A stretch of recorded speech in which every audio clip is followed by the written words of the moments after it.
Now, massive amounts of currency spewing into society may at first sound like a fun idea. That is, until you remember one of the most important hidden secrets of money from Episode 1, that the prices of everyday goods and services act as a sponge on an expanding currency supply. The more currency we have, the more prices rise. This is where inflation comes from. The true definition of inflation is an expansion of the currency supply.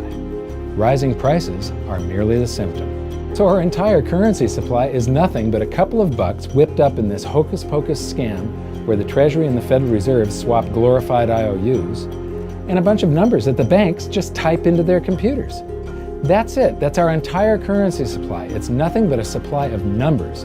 Some of them printed, most of them typed, and there is nothing else.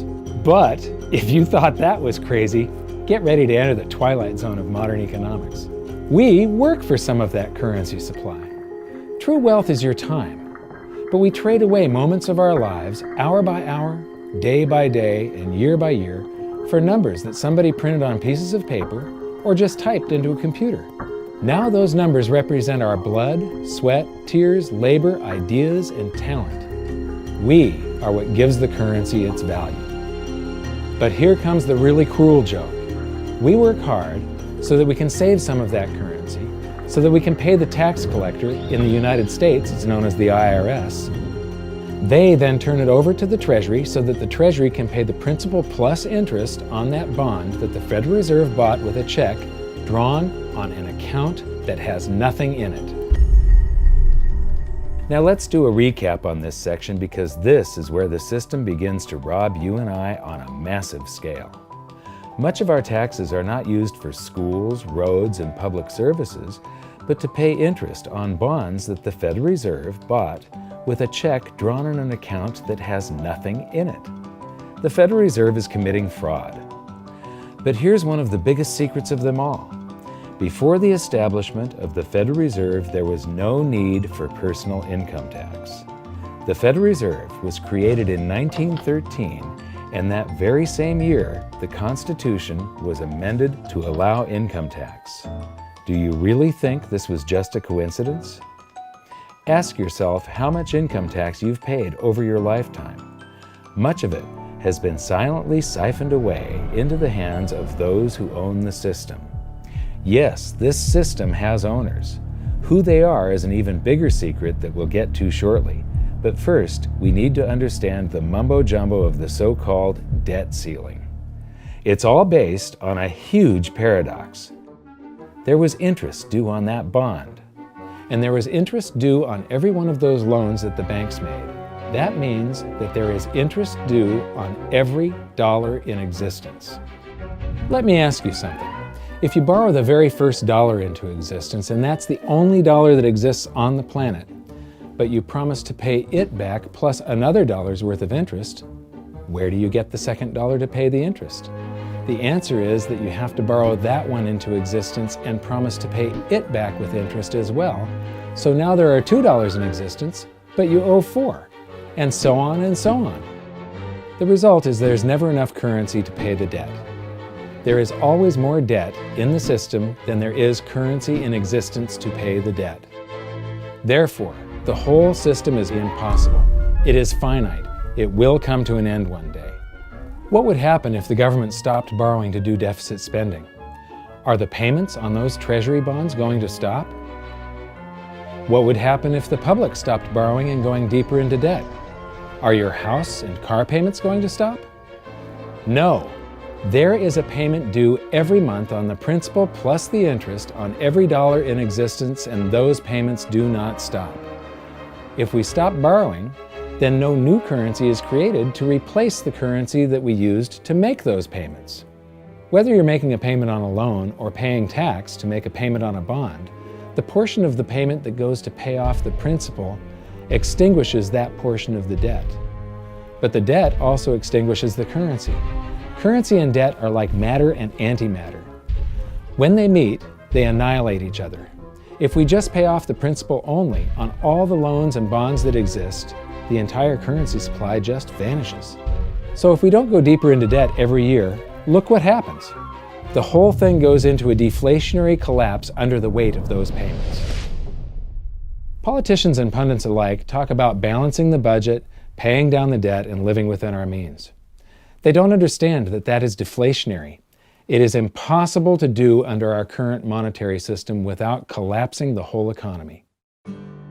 This is why any talk of a debt ceiling is not only ridiculous, it's delusional. The system is designed to require ever-increasing levels of debt just to continue. And that's why politicians will always kick the can down the road and raise this so-called debt ceiling over and over again until the whole system finally collapses under its own weight. In other words, they don't want it to collapse on their watch. The Founding Fathers of the United States knew the dangers of central banking and fought to free themselves from this very thing. The Revolutionary War started out as a tax revolt, but now we must pay tax just to have a monetary system. Having just suffered through the hyperinflation of the continental dollar, which was printed into oblivion to finance the Revolutionary War, they understood the dangers of fiat currency and debt-based monetary systems.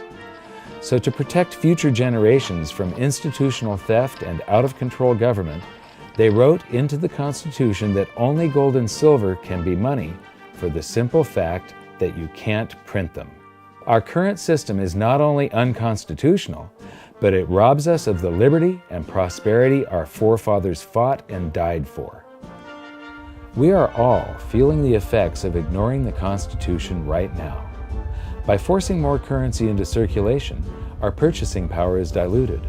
Inflation is a slow and insidious stealth tax that is simply the result of this debt-based monetary system.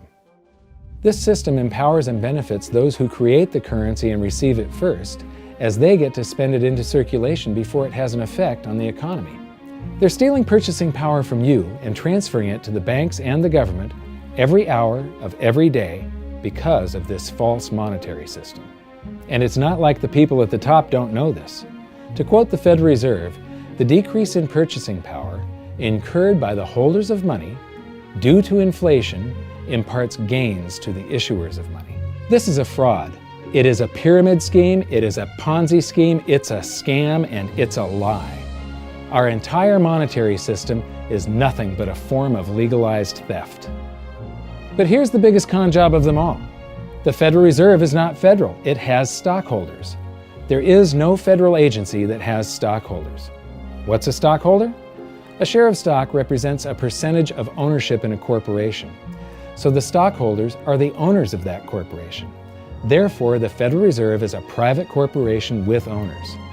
And you can see it for yourself if you go to the Federal Reserve's website, and it will say, the stockholders receive an annual dividend of 6%. Now we know that the stock in the Federal Reserve was originally issued to the largest banks in the United States.